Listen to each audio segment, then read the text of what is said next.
Quer ser livre em nome de Jesus? Eu quero ser livre em nome de Jesus, de todas as coisas, de tudo que me prende, de tudo que me puxa para baixo.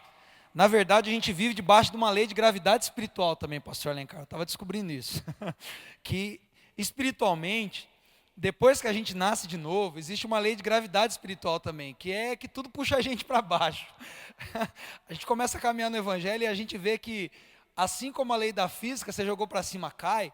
Quando a gente aceita Jesus, naturalmente, espiritualmente falando, se é que dá para dizer que é naturalmente e espiritualmente, né? Mas sobrenaturalmente existe uma lei gravitacional também que opera.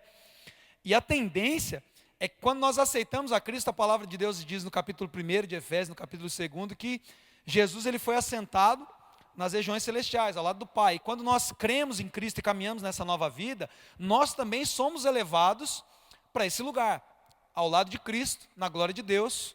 Amém? Efésios 2,10 diz isso. Mas nós vamos nesse primeiro momento para Cristo quando nós os aceitamos. Mas a partir desse momento que nós sentamos lá com Jesus, existe uma lei de gravidade, que a gente foi para cima e que se nós não fizermos algo, a tendência é que a gente caia. Quantos entendem o que eu estou falando aqui? Essa é a tendência espiritual natural das coisas. Mas existe uma maneira, não de nós burlarmos essa lei da gravidade, mas de nós aprendermos a adquirir uma nova forma, onde essa lei gravitacional não pode mais sujeitar os nossos espíritos. É desse tipo de verdade que eu quero falar nessa noite. Quantos querem entender essa verdade em nome de Jesus? Amém? O que diz lá no verso 32 do capítulo 8 de João? Quem conhece aí sem ler? João 8,32.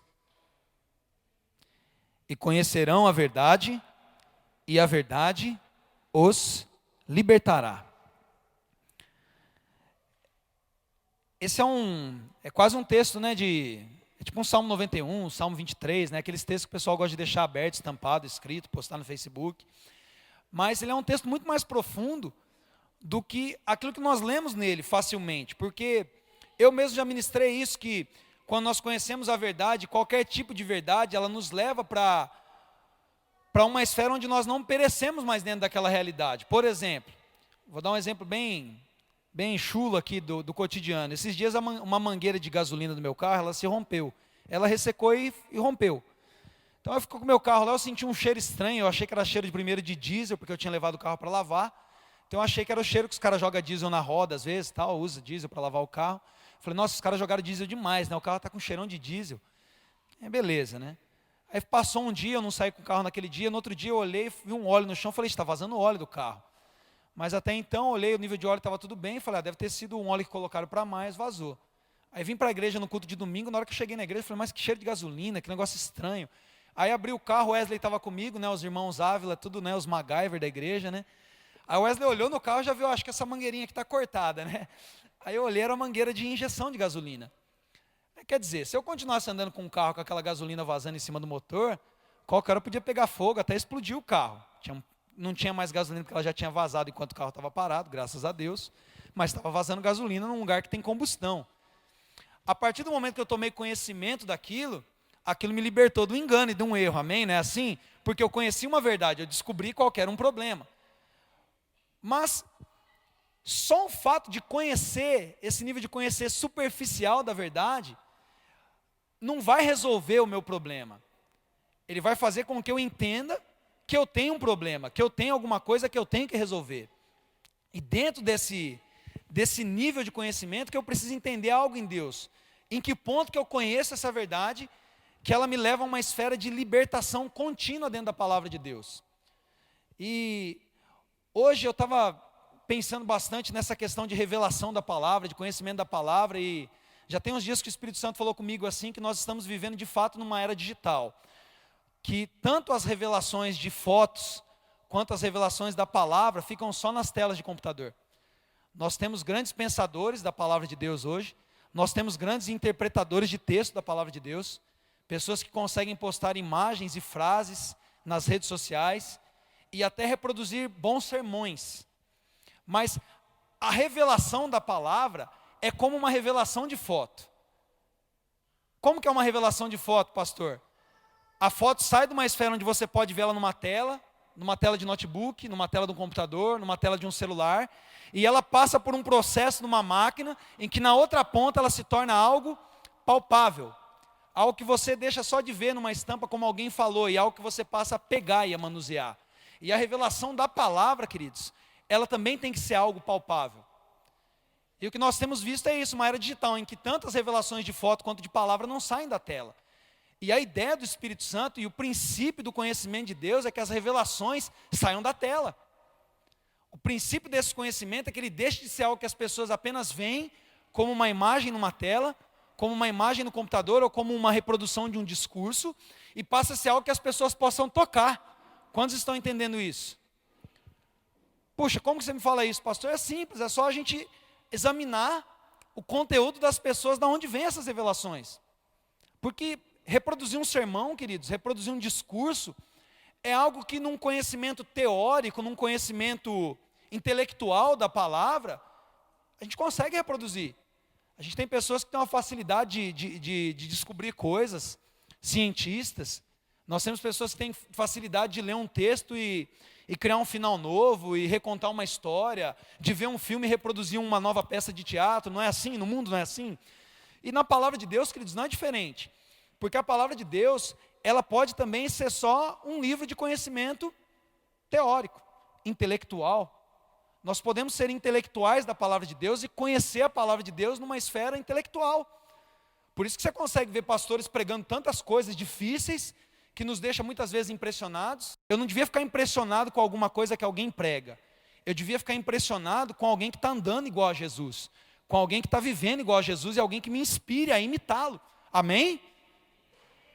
E nós temos muito disso, de revelações de púlpito, de revelações de tela, porque a gente vê tanta gente pregando tanta coisa, mas quando a pessoa precisa de uma revelação simples na palavra, ela cai naquilo. Ou seja, tudo que nós ouvimos até aquele ponto, então, foi o quê? Uma mera interpretação de texto. Eu sei o que eu estou falando, queridos. Eu estudei 8 semestres de comunicação. Eu sou formado nessa área de comunicação.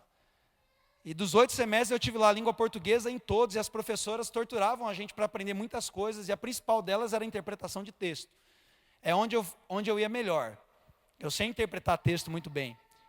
Então, com um pouquinho da minha inteligência aqui, com a minha formação acadêmica, eu consigo produzir um bom sermão. Consigo facilmente ter uma eloquência e falar algumas coisas para as pessoas. Sabe, eu vejo isso muito na vida do apóstolo Paulo também. Ele falava isso. Ele dizia, olha, se alguém pode se gabar, esse cara sou eu. Eu sou teólogo, eu sou fariseu, eu era da seita mais severa e eu era aprovado por todos esses homens. Eu era isso, eu era romano, eu era não sei o quê. Mas quando nós olhamos para Cristo e nós temos uma revelação da verdade que é Jesus, nós entendemos o que o apóstolo Paulo falava, mas eu peguei todas essas coisas e fiz elas virarem o quê? Adubo, esterco, cocô de cavalo. É isso que Paulo fala. Ele fala todas essas coisas, todos esses meus títulos, a religião, o conhecimento teórico da palavra. Quando eu conheci Jesus, e um Jesus crucificado, um Jesus que não era feito de sabedoria humana, desse conhecimento teórico dessas escrituras, eu entendi que todas essas coisas só serviam para uma coisa. Para quê? Para adubar a minha salvação. E o que nós precisamos hoje, queridos, é pegar tudo isso, que é teórico, que é teológico, que é de conhecimento humano, e transformar essas coisas em adubo, para nós podermos ganhar algo que é muito maior, que é o conhecimento de Cristo. E como diz Paulo, e esse Cristo crucificado. Amém? Prova isso para mim com outros personagens na palavra. Adão. Vamos pegar um personagem que tinha um conhecimento da palavra de Deus, e mais do que conhecimento da palavra de Deus, tinha visitação do próprio Deus. Queridos, Deus formou Adão, Adão viu Deus como um amigo, face a face, Deus conversava com ele, e Deus passou toda uma instrução de verdade para Adão, e vinha visitá-lo e conversar com ele todo dia. Mas no primeiro problema que Adão teve, o conhecimento de Deus que ele tinha, as visitações de Deus não serviram de nada, na primeira prova que Adão teve. Então realmente existe um nível de conhecimento que vai fazer com que eu entenda a palavra de Deus e vai me preservar dentro dessa palavra. É isso que a igreja precisa hoje. Vocês querem descobrir como fazer isso? E além de Adão, quantos aqui já tiveram visitações pessoais do Senhor? Poucos de nós, não precisa levantar a mão, não, mas assim, eu creio que poucos de nós já viram o Senhor, já estiveram com o Senhor, já sentiram a presença física de Deus em algum lugar. Talvez uma pequena maioria talvez já tenha ouvido a voz de Deus audível. Adão tinha tudo isso. Deus dava instruções para ele, Deus aparecia para ele, ele conversava com Deus. E isso tudo, esse conhecimento da verdade de Deus, essa visitação de Deus não foram suficientes para guardar ele, para preservá-lo dentro da verdade. Então existe sim algo muito maior, queridos. Outro exemplo na palavra, Jó. Mas Jó conhecia Deus, conhecia Deus. Mas ele conhecia Deus numa esfera de ouvir falar. Inclusive Jó agradou a Deus, né? Porque Deus olha para Jó e fala, ó, Jó é um servo justo, bom, é alguém que me conhece, que anda comigo. Mas Deus viu dentro de Jó algo que podia ser trabalhado, Deus viu dentro de Jó algo que podia ser melhorado e aperfeiçoado. E quando a gente chega lá no capítulo 42 de Jó, Jó chega nessa conclusão. Ele falou, é mesmo, eu conhecia a Deus, eu servia a Deus, eu até achava que andava com Deus, mas era só de ouvir falar. Agora, depois que eu passei por um processo, agora todas essas revelações passaram a ser impressas na minha vida. Agora os meus olhos veem a Deus. Amém? Abre comigo lá em Tiago, capítulo 1, verso 22.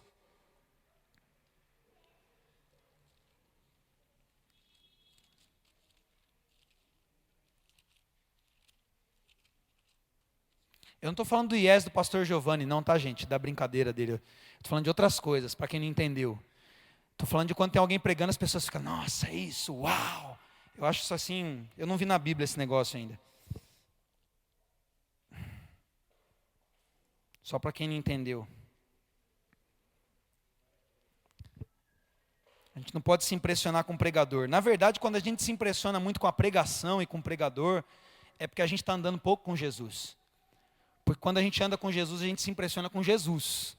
A gente ouve a palavra assim, legal, a palavra foi boa, agora deixa eu dar um jeito de praticar e mudar minha vida, amém? São essas coisas que nós temos que procurar, coisas que acrescentem a nossa salvação, coisas que mudem a nossa vida.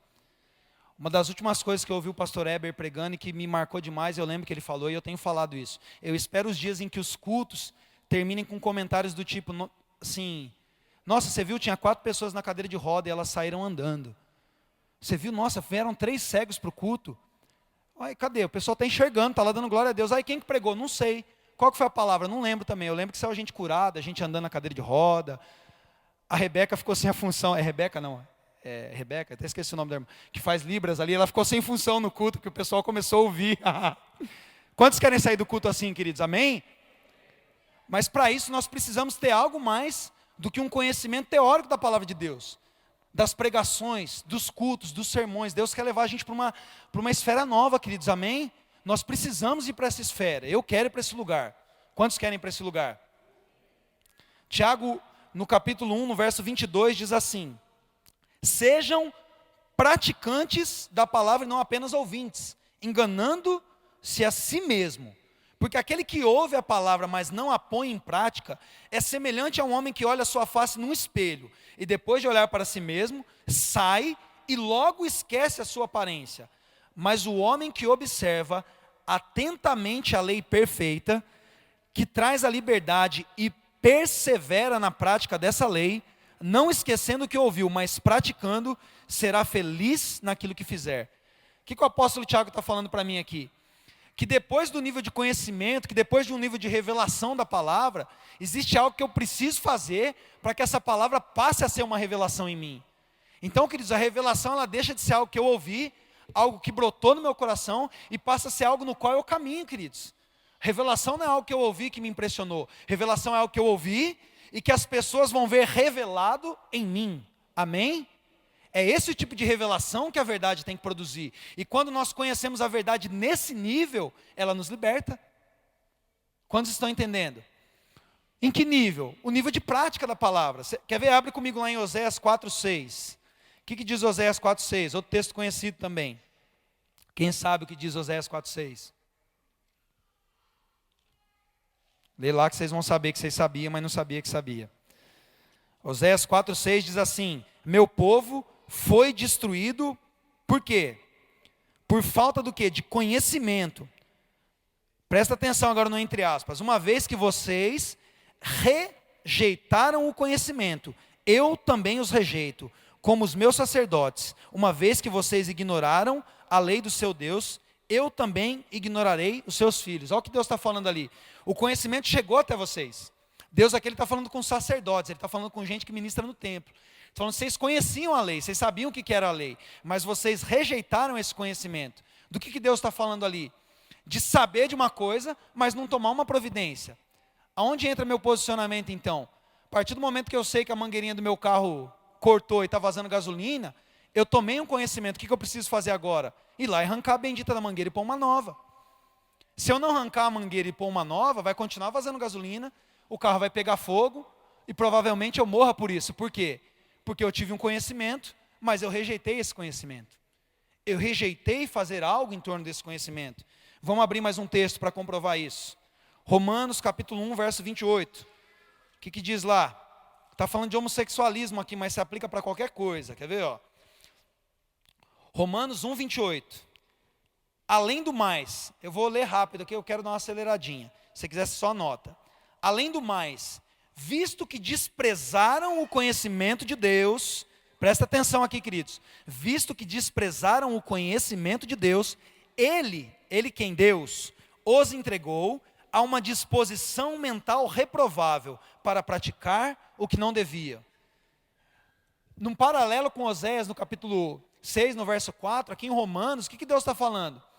Eu coloco diante de vocês um conhecimento. Eu trago revelação, eu trago profecia, eu trago entendimento teórico da minha palavra. Mas existe uma esfera de responsabilidade com esse conhecimento que não cabe mais a mim. Que cabe a você absorver, aceitar e pôr em prática. Deus está dizendo assim, visto que vocês não quiseram fazer isso, eu mesmo entrego vocês para uma disposição mental reprovável. O que Deus está falando? Você não está nem aí com conhecer a verdade? Então eu estou deixando você na operação do erro. Se você não se importar em tomar posição com essa verdade, eu não tenho compromisso com você. Vamos para mais um texto? A gente primeiro precisa constatar um problema para depois entender a solução. Amém? A gente só consegue resolver uma coisa quando a gente entende um problema. Então Deus primeiro está querendo mostrar para a gente aqui que a gente está com um problema. Amém, queridos? A gente vai para o médico quando a gente vê que está doente. Geralmente não é assim? Está com a febre. Aí você fala, pera, eu estou com febre. Tem alguma coisa errada. Vamos para o médico. Deus primeiro está mostrando para a gente que a gente está febril aqui. Que existe uma febre dentro de nós. Uma febre que tem feito com que a gente não seja liberto. Com que a gente não seja liberto de um monte de engano. Na verdade, hoje, para a gente poder libertar o mundo do engano, a gente está tendo que pregar para a igreja de novo, para a igreja ser liberta do engano. Porque nós, assim como Moisés, assim como Jesus, nós somos chamados para trazer libertação, queridos. Só que como nós vamos libertar as pessoas em coisas que nós mesmos estamos presos? Nós estamos presos dentro da igreja, com a Bíblia na mão, com o pastor ministrando louvor, nós continuamos presos, e eu tenho isso no meu coração mais forte depois que o Felipe teve uma revelação lá no acampamento, de pessoas que tinham demônios em cima dos seus ombros, demônios em forma de macaco, se eu não me engano, ficavam assim em cima do ombro, davam uma coçadinha na cabeça, deixava o cara adorar, deixava o cara orar, deixava o cara ouvir a palavra, mas ele ia até um ponto em que ele conseguia chorar no louvor, ele conseguia dar glória a Deus na palavra, mas acabava o culto, nada tinha acontecido dentro da vida dele. E Deus tem falado muito comigo dentro desse nível, queridos, que nós temos ouvido a revelação da palavra, até dentro da nossa casa nós lemos, Deus fala com a gente, mas nós continuamos inoperantes, nós continuamos ineficazes, nós continuamos sem sinais, sem milagres, sem operações do poder de Deus, nós continuamos acreditando que o evangelho é uma religião, e isso não tem impactado o mundo, queridos. Nós estamos num ponto em que o mundo precisa ser impactado. E o mundo só vai ser impactado quando a igreja for liberta, queridos, em nome de Jesus, que hoje o Espírito Santo liberte a maioria aqui. Eu não vou dizer todos, porque para a gente ser liberta, a gente tem que querer conhecer essa verdade. Mas que o Espírito Santo liberte aqui todos que querem dizer sim para Ele, todos que estão dispostos aqui a colocar a mão no arado, em nome de Jesus. O que eu mandei vocês abrir, que eu até esqueci agora. Romanos 1,28, né? Para 2 Tessalonicenses 2,11, eu não mandei abrir em lugar nenhum, eu esqueci. 2 Tessalonicenses, vamos ler mais um texto que fala desse problema. Presta atenção como isso é sério, queridos. Como a nossa responsabilidade de querer se aprofundar nessa verdade é muito séria. Olha o que Paulo está dizendo aqui para os Tessalonicenses. Capítulo 2, verso 11. Por essa razão, Deus lhes envia um poder sedutor. Quem que envia o poder sedutor? Deus. Deus lhes envia um poder sedutor, a fim do quê? De que creiam na mentira. Olha que coisa séria. Você já prestou atenção nisso, queridos? Deus envia um espírito de sedução, de engano, de cegueira, a fim de que as pessoas creiam na mentira. Por que Deus faz isso? Porque aqui está dando o efeito da coisa, depois que vem a causa. Olha por quê. E sejam condenados todos os que não creram na verdade, mas tiveram prazer na injustiça. Então o versículo está ao contrário, aqui seria assim, para que sejam condenados todos os que não creram na verdade, mas tiveram prazer na injustiça, por essa razão, Deus lhes envia um poder sedutor, para que creiam na mentira. O que a palavra está dizendo para mim e para você aqui, queridos? Que a responsabilidade de crer nessa verdade, e esse crer está ligado diretamente a fazer alguma coisa a respeito, é sua e minha. Que Deus sempre vai falar a sua verdade, querido. Deus, ele sempre vai irradiar a sua verdade. A palavra de Deus em Romanos mesmo diz que todos nós nos tornamos indesculpáveis diante da presença de Deus. Por quê? Porque é revelado a todo e qualquer homem que existe um Deus, que existe um Criador, de que existe um poder maior. Até um cara que está lá no meio do mato, que nunca ouviu ninguém falar do Evangelho, descobre dentro de si mesmo. O pastor Felipe, a pastora Sinara pode dizer muito mais do que eu isso. Descobre que existe um Deus, que existe algum poder, que existe alguma divindade, que existe um ser superior. E diante das revelações, das operações, dos milagres de Deus, quais milagres? O sol nascendo, a chuva caindo, as árvores brotando, os animais, tudo isso é milagre de Deus. Que diante dessa grandeza de Deus, que revela um Criador, nós já nos tornamos indesculpáveis. Agora eu quero dizer para você e para mim, quanto nós somos indesculpáveis então, nós que estamos aqui, nós que temos a revelação, nós que temos o Espírito Santo, nós que temos a palavra, nós que temos a liberdade de entrar numa igreja, de sair de uma igreja, de cantar, de ir para a nossa casa, de ler a nossa Bíblia. O quanto nós, diante da revelação dessa grandeza, nos tornamos indesculpáveis, queridos. A graça, ao mesmo tempo que ela é muito boa, ao mesmo tempo que ela é acolhedora e que ela é perdoadora, ela também nos coloca na parede, queridos. Porque ela nos dá a opção de fazermos escolhas. É por isso que Tiago fala assim, que nós seremos julgados pela lei da liberdade. Existia uma lei que conduzia a gente para a morte. Que lei era essa? A lei de Moisés. A lei que demonstrava o pecado e que nos tornava incapazes de alcançar a Deus. Porque o pecado operava em nós e gerava morte. Mas então vem uma lei muito mais forte, que chama-se lei da graça e da liberdade. Que lei é essa? É a lei que Jesus, o próprio Deus, o Filho de Deus, veio e falou assim, o problema do pecado eu vou resolver. Estou morrendo por vocês. O Evangelho é muito simples nesse ponto. Só que ele é simplesmente o poder de Deus para salvar as nossas vidas. E nós precisamos entender esse Evangelho e a nossa responsabilidade com esse Evangelho, queridos. Nós precisamos, em nome de Jesus, parar de ser uma igreja de meninos e meninas espirituais. Nós estamos debaixo de uma lei da liberdade, onde nós podemos escolher servir esse Deus em espírito e em verdade, onde nós podemos escolher ser esses adoradores que o adoram em espírito e em verdade, onde nós podemos escolher, queridos. Deus, ele mudou toda a relação da sua soberania e do livre-arbítrio do homem, quando ele resolve compartilhar essa soberania através de uma palavra chamada graça. Onde ele fala assim, vocês não tinham mais poder de escolher, porque ninguém dava conta, vocês morriam no pecado. Agora eu estou indo e resolvendo o problema que vocês não poderiam resolver. Qual o problema? O problema do pecado. Jesus vai até na cruz, estende seus braços, resolve entregar o seu espírito, morre e diz, está consumado. O problema da lei eu resolvi. Agora existe uma situação que você e eu, queridos, nós precisamos resolver. Qual é essa situação? Querer conhecer a verdade. Querer prosseguir em conhecer essa verdade. Uma responsabilidade com a nossa salvação. Se eu pudesse abrir a mente de cada um de vocês aqui, mas pelo poder do Espírito ele fará isso. E colocar aquilo que está dentro de mim agora, dentro da mente de vocês. Porque nós precisamos de uma vez por todas, querido, entender uma coisa, que corpo, alma e espírito operam juntos dentro de uma mesma natureza chamada ser humano, que reflete a imagem e a semelhança de Deus, e que não tem como separar essas naturezas, e que elas trabalham juntas, para que nós nos aproximemos de Deus. Cada coisa que Deus criou dentro de você tem uma função. A sua carne não tem só a função de te pecar e te mandar para o inferno, não, ela tem a função de tratar o teu espírito, porque na carne você é tentado, na carne você passa tribulação. As suas emoções, elas não têm só o problema de atrapalhar o seu espírito de servir a Deus. As suas emoções têm o poder de, na sua decisão racional, você se oferecer como um sacrifício vivo para Deus. Também. Romanos 8, Romanos 12. Nós temos sim, queridos, o poder de dentro da nossa mente, da nossa alma e do nosso corpo aqui, daquilo que nós chamamos de carne, escolher servir a Deus. As mensagens de fé, elas têm embriagado a gente de uma maneira tão maluca, que tem tirado a gente da nossa responsabilidade de nos entregarmos para o Senhor, querido.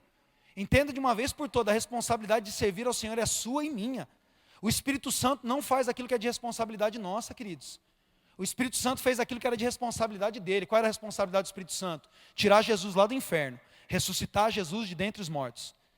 E dizer, ó Jesus, você cumpriu sua missão, você morreu sem pecado, você pode sair daí que não é seu lugar. E quando nós recebemos Jesus, o Espírito Santo vem, entra dentro de nós e leva a gente lá para o céu. Agora, continuar no céu é responsabilidade minha e sua. Operar contra as leis da gravidade espiritual que tendem a nos puxar para baixo é responsabilidade sua e minha. Romanos 8, Paulo diz exatamente isso. A minha carne foi vendida como escrava do pecado, mas na minha mente, na minha decisão, naquilo que eu posso escolher, eu decido ser um escravo de Cristo. Eu decido arrastar meu corpo para a presença de Deus. O Espírito Santo, ele só entra com você, querido, depois do segundo passo para frente. Quantos estão entendendo isso? Depois que você decide, querido. Depois que você fala, não, eu vou ser crente de verdade, eu vou criar vergonha na minha cara. Ou como diz Paulo em capítulo 4 de Efésios, no versículo 1. Já que vocês receberam essa salvação, andem de uma maneira digna do Senhor. Sejam responsáveis com aquilo que eu fiz por vocês. Sejam homens e mulheres de Deus. Parem de dar desculpa. Parem de dizer que tudo é responsabilidade do Espírito Santo. Parem de pôr culpa no diabo em tudo. Sejam maduros espirituais. Parem de me obrigar a ficar dando leitinho para vocês. Queridos, o Espírito Santo, ele quer gerar uma igreja madura, mas ele está impedido, porque a gente continua com as nossas milindrices. E Deus nunca pegou leve com ninguém, queridos. Será que só eu tenho uma Bíblia em casa? Deus nunca pegou leve. Nem com Caim, que não tinha o Espírito Santo. Sabe o que Deus falou para Caim? Falou, você está com vontade de matar seu irmão. Gênesis 4, verso 7. Você ficou com inveja do seu irmão, porque seu irmão fez algo melhor do que você. Você não está conseguindo ficar feliz porque seu irmão fez uma coisa boa, porque você está fazendo tudo errado. Então agora você está com vontade de matar seu irmão. É problema seu isso. O pecado está na sua porta. Cumpre a você dominar esse pecado. Cumpre a você, dentro daquilo que eu compartilhei contigo, com esse poder de decidir, com a minha soberania compartilhada, cabe a você decidir não fazer isso. Faça o que precisar para não pecar. Está na minha Bíblia, gente. Está na minha Bíblia. Paulo, quando está escrevendo para Timóteo, acho que é no 1 Timóteo, no capítulo 2, desculpa porque eu não anoto todos os versículos, mas eu tenho anotado aqui. 2 Timóteo, no capítulo 1, ele diz assim, ó, ele fala um pouco da fé da avó de Timóteo, ele fala um pouco da fé da mãe de Timóteo. Dou graças a Deus, verso 3 do capítulo 1 de 2 Timóteo, a quem sirvo com consciência limpa, como serviram os meus antepassados, ao lembrar-me constantemente de você, noite e dia em minhas orações. Eu lembro-me das suas lágrimas e desejo muito te ver, para que a minha alegria seja completa. Eu recordo-me da sua fé não fingida, que primeiro habitou na sua avó Lóide e na sua mãe Eunice. E estou convencido de que também habita em você. Verso 6. Por isso, por essa razão, torno a te lembrar que mantenha viva a chama do Deus que está em ti. Pois Deus não nos deu espírito de covardia, mas de poder, de amor e de equilíbrio. O que Paulo está dizendo para Timóteo? Olha, você entendeu a fé, você conheceu a fé, essa fé habitou na sua família, você já viu pessoas servindo a Deus, então eu vou lembrar você de uma coisa. Dá um jeito de manter essa chama acesa. Estou te recordando que você tem que manter viva essa chama dentro de você. Aí no verso 8 ele fala como pode manter essa chama acesa. Põe o verso 8 lá. Esse é um jeito de manter a chama acesa. Não se envergonhe de testemunhar do Senhor, nem de mim que sou prisioneiro, mas suporte comigo os sofrimentos pelo Evangelho, segundo o poder de Deus. O que Paulo está dizendo para Timóteo? Você quer manter acesa a chama? Aguenta o tranco aí, amigão. As coisas não vão ficar fáceis para você. Vai vir pesado mesmo. Eu estou preso aqui, você lembra de mim aqui, lembra que eu estou preso e lembra que o mesmo negócio vai acontecer com você. A perseguição vai vir e você suporta os sofrimentos de Cristo. Porque você vai precisar perseverar até o fim. O que a palavra me garante então? Que visitação de Deus não é garantia para ser salvo. Visitação de Deus. Nem a presença de Deus vir aqui falar com você face a face é garantia de salvação. Por que não? Porque Adão não foi salvo ali no Éden. E Deus falava com ele face a face. Que conhecimento de Deus por si só, de ouvir falar de Deus, não é suficiente para dar fruto, para ter frutos dignos de uma salvação. Por que não? Porque Jó conhecia Deus de ouvir falar e agradava a Deus, mas ele precisou passar por todo um processo de tribulação, para que toda a revelação que ele tinha de ouvir falar, passasse a ser impressa na vida dele, para que ele pudesse entender que ele tinha condição de andar com Deus no mesmo sofrimento, no meio da tribulação. Não foi ideia de Satanás fazer Jó sofrer, foi ideia de Deus, queridos. Deus que queria tornar Jó melhor, Deus que queria dar intimidade para Jó. Mas abre comigo lá em Hebreus, no capítulo 6.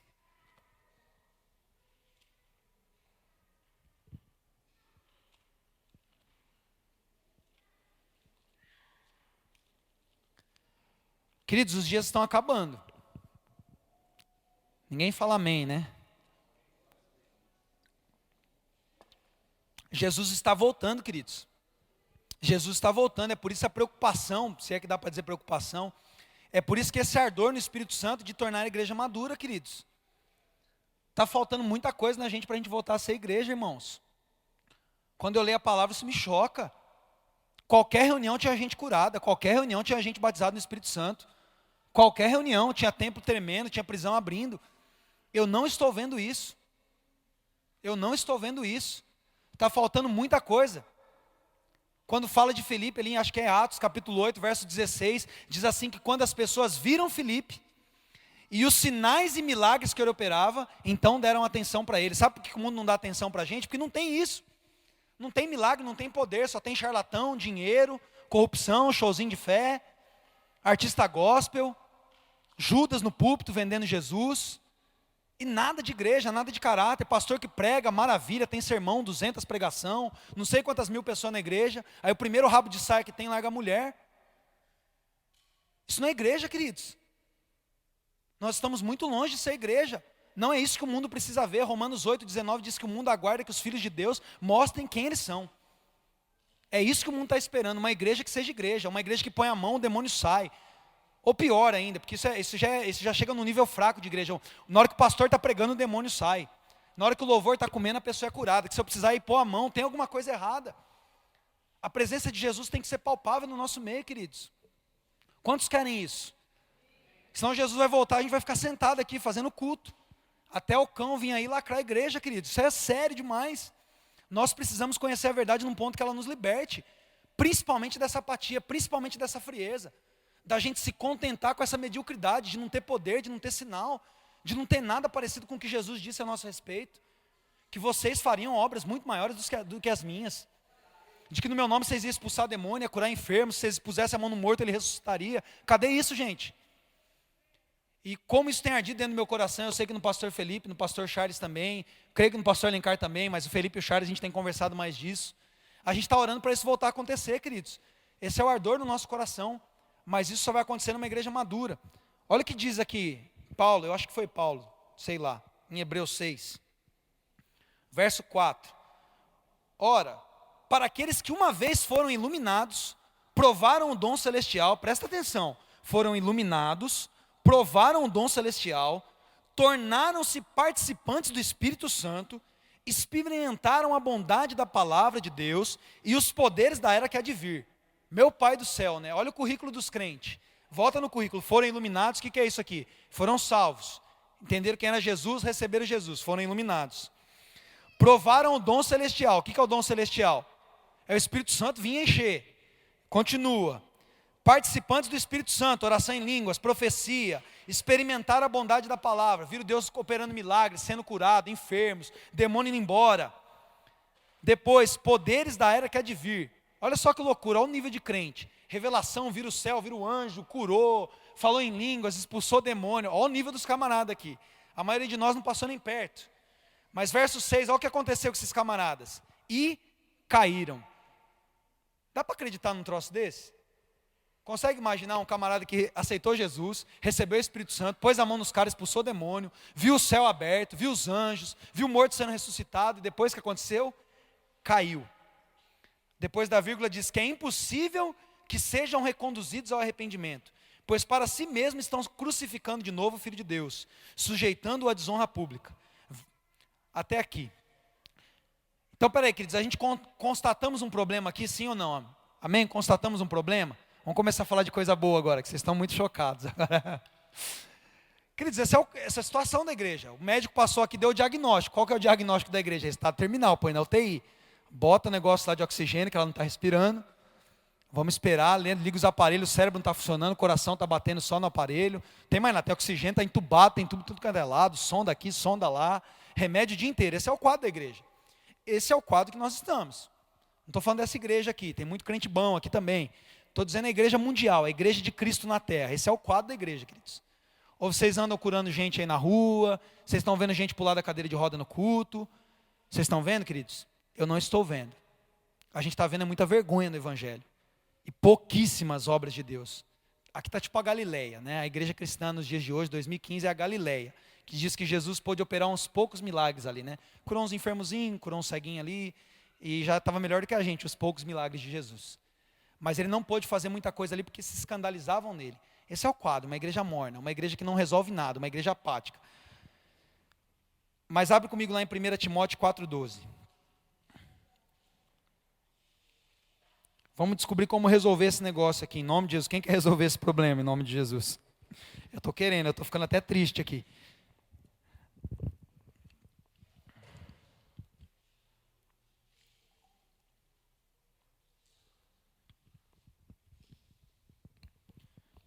Primeira Timóteo, capítulo 4, verso 1 e 2, diz a mesma coisa. Presta atenção, está falando de nós aqui, desse quadro que é o diagnóstico.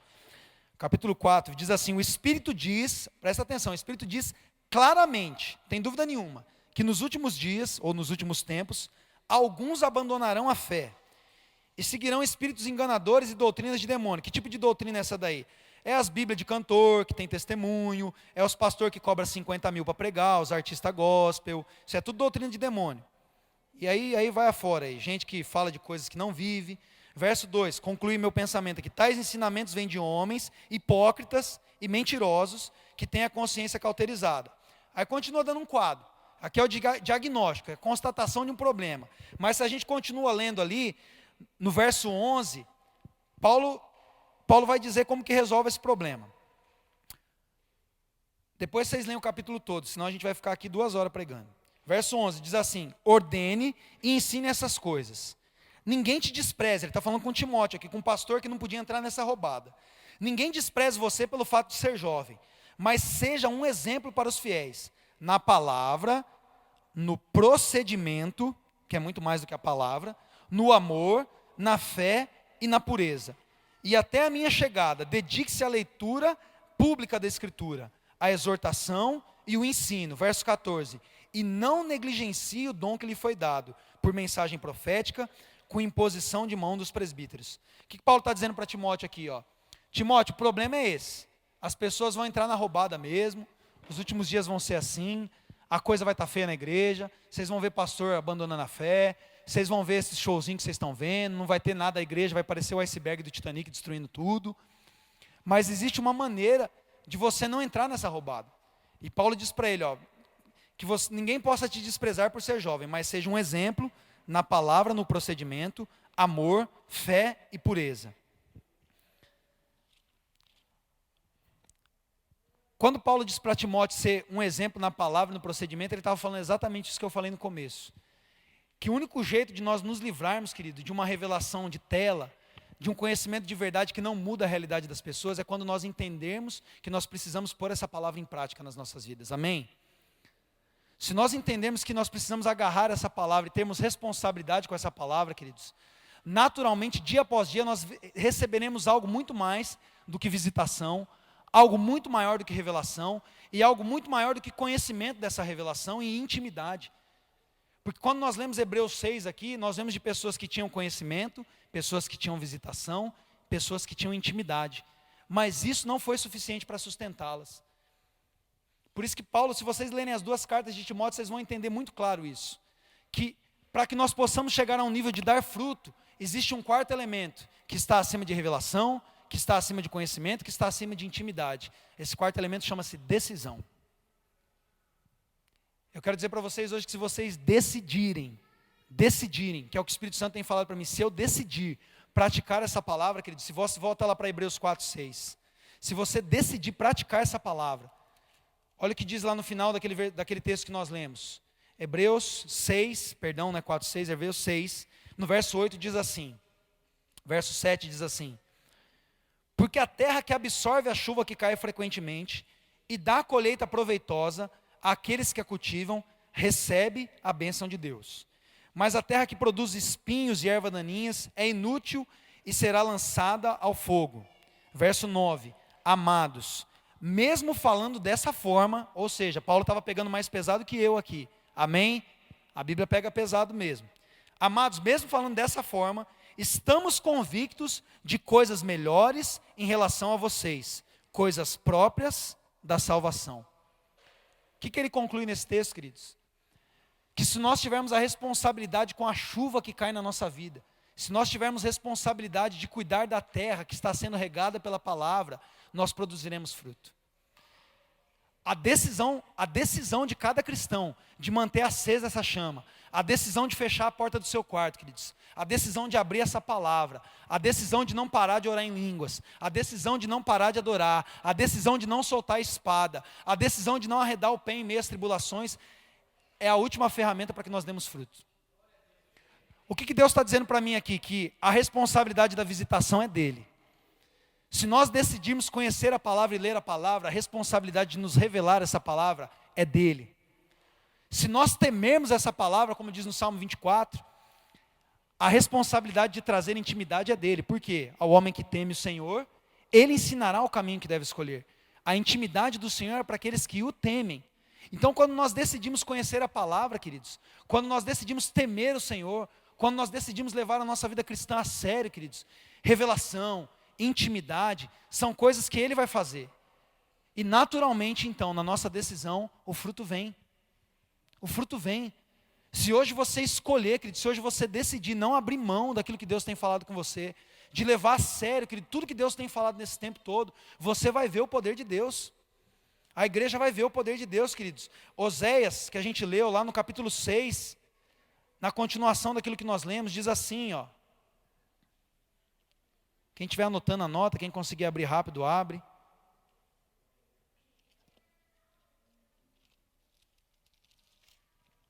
Oséias capítulo 6. Vai mais a fundo aqui, diz assim no verso 3. Conheçamos o Senhor e esforcemo-nos por conhecê-lo. Tão certo como nasce o sol, ele aparecerá. E virá para nós como as chuvas de inverno, como as chuvas de primavera que regam a terra. O que o profeta está dizendo para nós aqui? Aquilo que Paulo diz em Hebreus 6. Que se nós nos esforçarmos no prosseguimento do conhecimento de Deus, se nós nos esforçarmos em manter viva a chama da salvação, se nós não arredarmos o pé na hora que as coisas ficam difíceis, na hora que está tudo caindo ao nosso redor, como diz a música, quando o mundo cai ao meu redor, se nós resolvemos ficar firmes ali, queridos, Deus virá para nós, tão certo como nasce o sol, ele aparecerá. E ele virá para nós como as chuvas de inverno que regam a terra. Queridos, a palavra é muito clara. Deus ele só pode vir e operar no meio da igreja quando a igreja prossegue em conhecê-lo. Quando a igreja decide ser crente de verdade, queridos. Quem quer parar de brincar de ser crente aqui e conhecer a verdade que liberta? Amém? 2 Timóteo 2,15 diz assim, procura apresentar-te a Deus como obreiro aprovado, que não tem do que se envergonhar, que faz o quê? Que maneja bem a palavra de Deus. Efésios 6,17 diz assim, tomai também o capacete da salvação e a espada do Espírito, que é o quê? Que é a palavra de Deus. Querido, se hoje você decidir conhecer a palavra de Deus, querido, se hoje você decidir ler essa palavra, mergulhar nessa palavra, querido, fechar a porta do seu quarto, se esconder em Deus, orar, querido, orar sem cessar até que Ele fale, porque as nossas orações têm parado no ponto em que Deus não fala ainda. Deus só tem ouvido a gente, mas não tem tido espaço para falar. A gente ora 15, 20 minutos, 1 hora, Deus não fala, a gente para de orar. Se nós continuarmos a avançar nesse prosseguimento de conhecer o Senhor, queridos, Ele virá, Ele aparecerá para nós tão certo como o sol. Se a gente não arredar o pé, querido, do arado, se a gente não olhar para trás, querido, se a gente perseverar até o fim, se dia após dia nós brigarmos pela nossa salvação, que desde os profetas até João Batista, o reino dos céus é tomado por esforço. Eu estou dando uma mensagem para nós aqui que o Espírito Santo me trouxe, queridos, para mim e para vocês, de não arredarmos o pé, de perseverarmos. Hebreus 10:39 fala assim, nós não somos daqueles que retrocedem para a perdição, mas nós somos daqueles que prosseguem para a salvação das nossas almas. Queridos, a Bíblia toda só fala disso. A gente começa tanto a ver coisas que são mais coloridas, mais agradáveis, e a gente esquece da responsabilidade. Nós precisamos querer conhecer essa verdade. Você e eu, nós precisamos amar essa palavra, querido, temer essa palavra, mergulhar nessa palavra. Se nós fizermos isso, querido, a Bíblia diz para que ele aparecerá para nós como o sol. Tem como não ver o sol? Tem como não ver o sol, queridos? A Bíblia diz que se eu prosseguir em conhecer, ele cairá como uma chuva sobre nós. Se você estiver aí fora e estiver chovendo, tem como você não ver a chuva? Tem como você não se molhar na chuva? Isso é uma promessa, queridos, de Deus se revelar para nós, de Deus aparecer para nós. E esse aparecimento de Deus, querido, é com glória, é com poder. Vocês já viram os profetas quando eles viram a Deus? Ezequiel, como que Ezequiel viu a Deus? Como que João viu a Deus? Como que Daniel viu a Deus? Como que Deus aparece para alguém, queridos? É desse jeito mesmo, é com fogo, com raio, com trovão, com relâmpago, com mudança. Com coisas que impactam a nossa vida e nos sustentam, queridos. Eu estou falando de gente que nunca mais abriu mão da salvação. Estou falando de Daniel, de Ezequiel, de João, de gente que viu a Deus. Mas por que eles viram a Deus? Por que eles provaram o poder de Deus e não saíram mais? Porque eles não arredaram o pé. A palavra diz que em Daniel habitou um espírito excelente. Todo mundo ali, o chicote estava estralando, tinha negro indo para a fornalha. Ele falou, se for para ir para a cova eu vou, mas eu vou com Deus para a cova. Eu não quero saber, eu não vou abrir mão de conhecer a Deus. Tem uma lei que não pode orar, agora que eu vou orar mesmo. Demorou, é para ir para a forca, eu vou para a forca, eu não vou abrir mão de Deus. Mas na primeira martelada no dedo, a gente já está murmurando, reclamando. No primeiro problema dentro de casa, na primeira tosse da nossa filha, na primeira falta, a gente já está jogando tudo para o alto, já está falando que Deus não está comigo. No primeiro rala do pastor, a gente já está murmurando, espinhando, ficando de queixo duro. Até quando, queridos?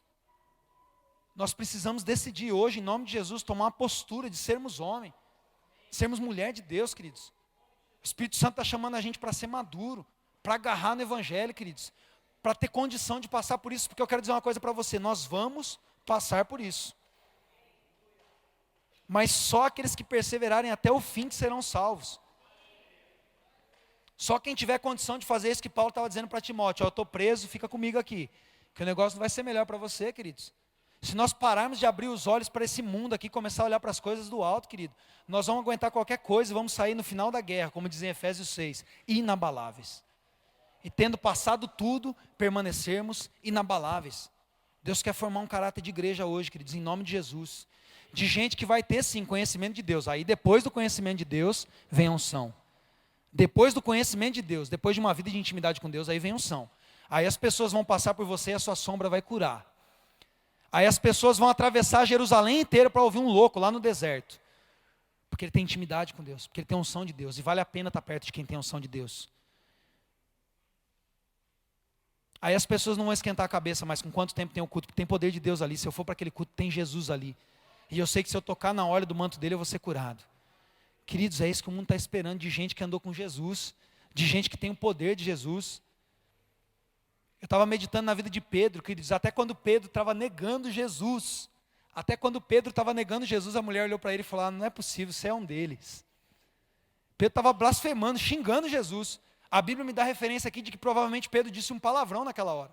Falou, eu não conheço aquele, e xingou Jesus. A mulher olhou para ele e falou, não, mas você fala igualzinho ele, você andou com Jesus. O mundo aí fora está esperando olhar para dentro da igreja e ver gente que até com defeito, que até com problema, que a gente vai continuar tendo, olha para você e fala, não, você conhece Jesus, eu quero andar com você. Mas hoje os nossos defeitos são muito mais relevantes do que o nosso tempo com Jesus. Então quando a gente erra, sabe o que as pessoas falam lá, tá vendo, é crente, eu falo que anda com Jesus, ela é um lixo. Mas se a gente tivesse unção de Deus, intimidade, cheiro de Jesus, querido, até quando a gente errasse, as pessoas iam falar, o cara errou, mas o cara é um homem de Deus, ele vai se levantar. E esse é o propósito, queridos. Hebreus 4:12 diz assim que essa palavra de Deus, querido, ela é viva e eficaz. E ela é mais afiada do que uma espada de 2 gumes. E ela penetra até o ponto de dividir alma e espírito, juntas e medulas. E julga os pensamentos e intenções do coração. Nada em toda a criação está oculto aos olhos de Deus. Tudo está descoberto e exposto diante dos olhos daquele a quem havemos de prestar conta. que isso traz para mim de revelação, queridos? Que se nós conhecermos essa palavra de Deus, é por isso que Paulo fala para Timóteo, apresenta-te a Deus como um obreiro que não tem que se envergonhar e que maneja bem a palavra da verdade, que é uma espada. Efésios 6,17 diz que nós temos que tomar o capacete da salvação e a espada do Espírito, que é a palavra de Deus. Preste atenção como a Bíblia é perfeita e completa. Hebreus 4,12 diz que a palavra de Deus é uma espada de 2 gumes, e ela tem condição de entrar dentro das pessoas, revelar os pensamentos, mostrar os corações, as intenções, porque nada está oculto diante de Deus. E quem maneja essa palavra? Nós. 1 João, no capítulo 3, no verso 8, diz assim, que foi para isso que se manifestou o Filho de Deus. Para quê? Para destruir as obras do diabo. Olha a preocupação de Deus, querido. Olha a ocupação de Deus conosco. Melhor, a ocupação de Deus conosco.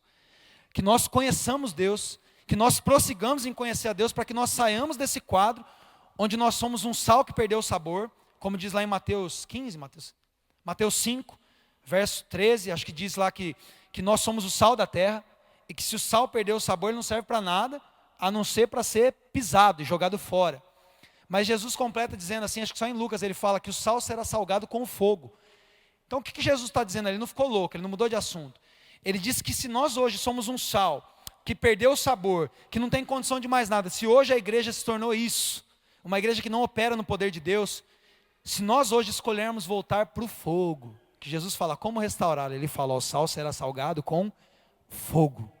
Se hoje você e eu, se nós escolhermos voltar para o fogo, queridos, para o fogo da presença de Deus, para esse fogo da oração, para esse fogo da intimidade, para esse fogo da adoração, para esse fogo do Espírito Santo, para esse fogo de nos apresentarmos a Deus como sacrifício vivo, de crente que não quer brincar com o pecado mais, de crente que não quer mais brincar de ler a Bíblia, mas quer comer a Bíblia, de crente que quer orar até ouvir Deus falar, de crente que não para de orar enquanto não vê a cura. Se nós entrarmos nesse fogo, queridos, se nós entrarmos nesse fogo, Deus vai entregar uma espada na nossa mão, que é a palavra de Deus.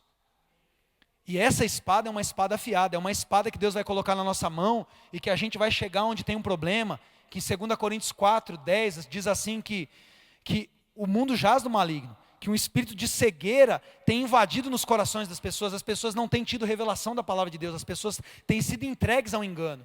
Mas quando nós resolvemos ser salgados novamente, entrar na presença de Deus, assumir a nossa postura de conhecer a verdade, prosseguir em conhecê-la, Deus entrega uma espada na nossa mão. E essa espada que Ele entrega na nossa mão, nós saímos então como guerreiros na missão dos filhos de Deus. Amém? Quantos são filhos de Deus aqui? E João 3,8 diz assim, que para isso se manifestou o Filho de Deus. Para quê? Para destruir as obras do diabo. Quais são as obras do diabo? Matar, roubar e destruir.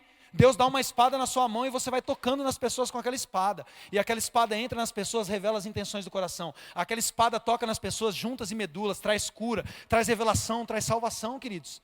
Deus está chamando a igreja para destruir as obras do diabo. Deus está chamando a igreja para avivar uma nação. Deus está chamando a igreja para revelar salvação para o mundo, queridos. Deus está chamando você, Ele está te cutucando, Ele está te chacoalhando nessa cadeira. Está falando, volta para mim, volta para a minha palavra. Você pode escolher em qual que você quer ficar, em Oséias 6,4 ou em Oséias 4,6. Você pode escolher se você vai continuar perecendo por não me conhecer, ou você pode escolher se você quer prosseguir em me conhecer e ser essa espada afiada. Quando Jesus se manifesta na sua glória em revelação de João, diz que na sua boca uma espada afiada. Essa espada afiada é você e eu, queridos. Nós somos a espada afiada na boca de Jesus. Nós somos os guerreiros na mão de Jesus que conduzimos a sua palavra, que trazemos salvação.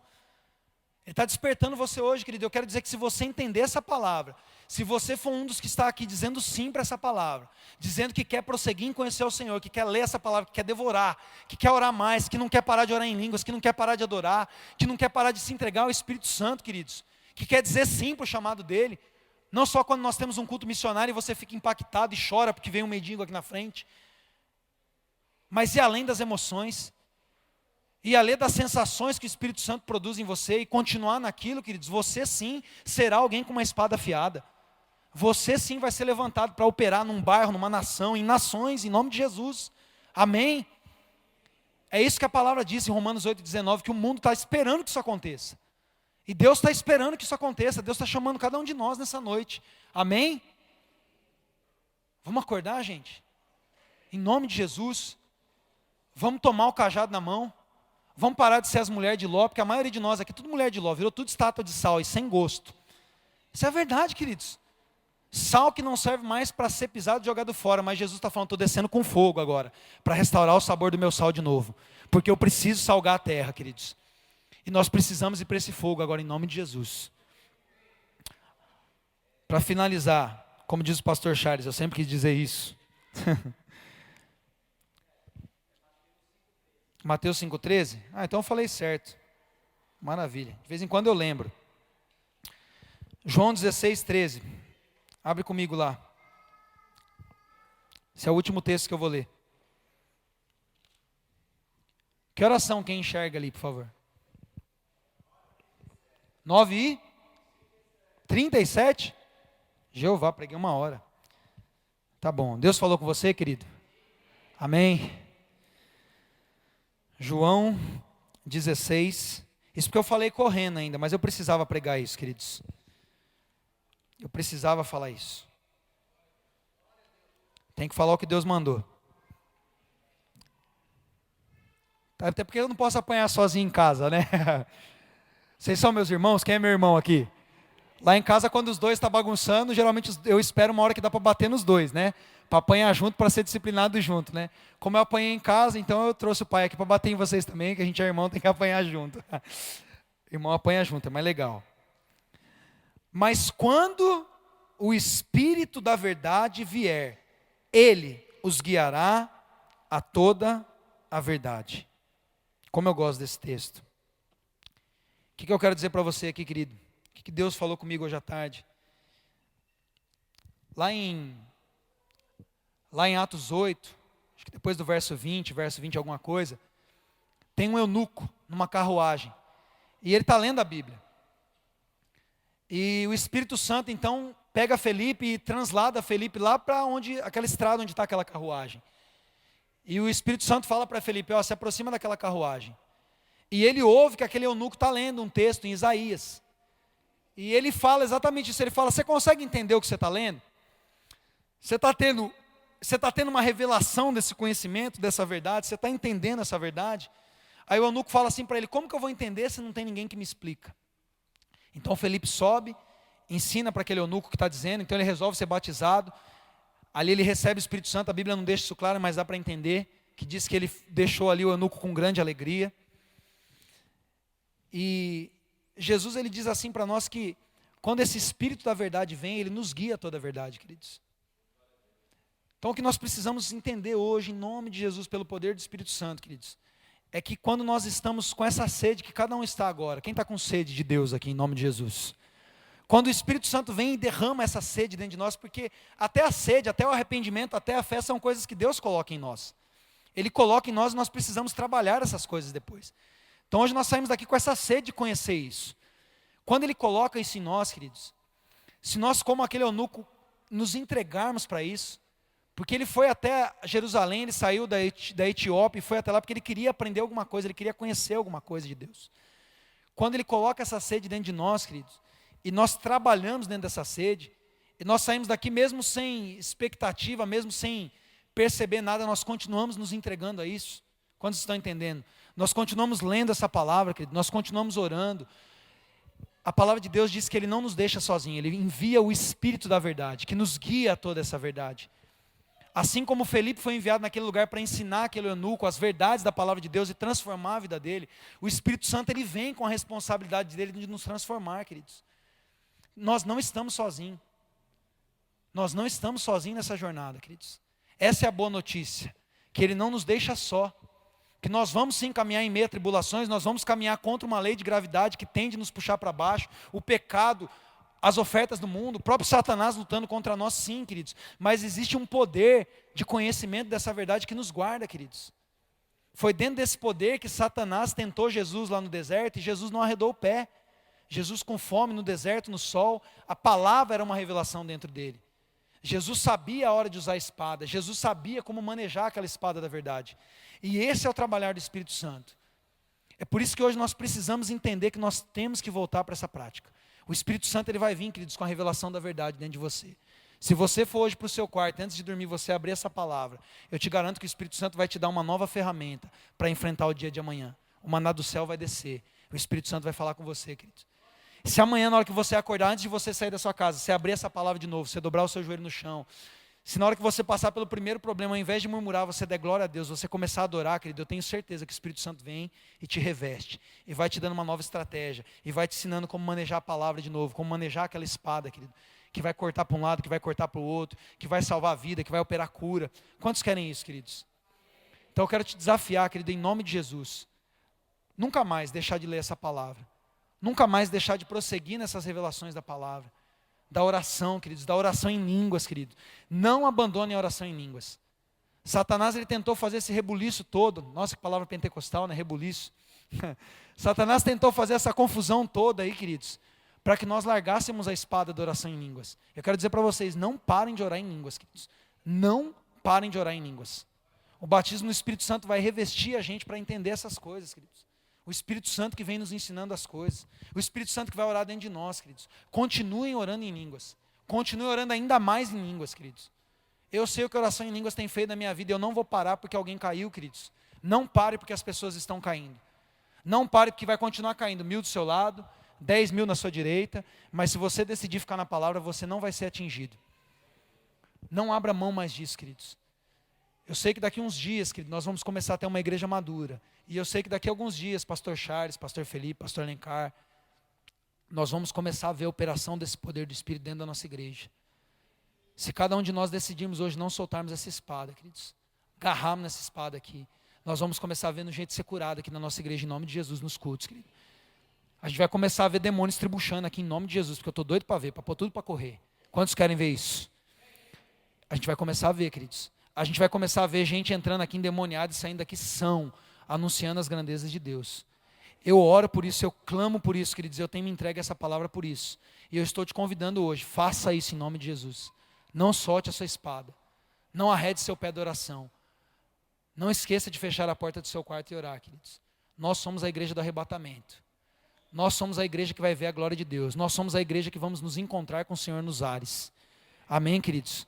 E Deus está chamando você hoje para colocar um pouco mais de óleo na sua lamparina, para restaurar o seu sabor no fogo do Espírito Santo, em nome de Jesus. Amém? Coloque-se de pé em nome de Jesus.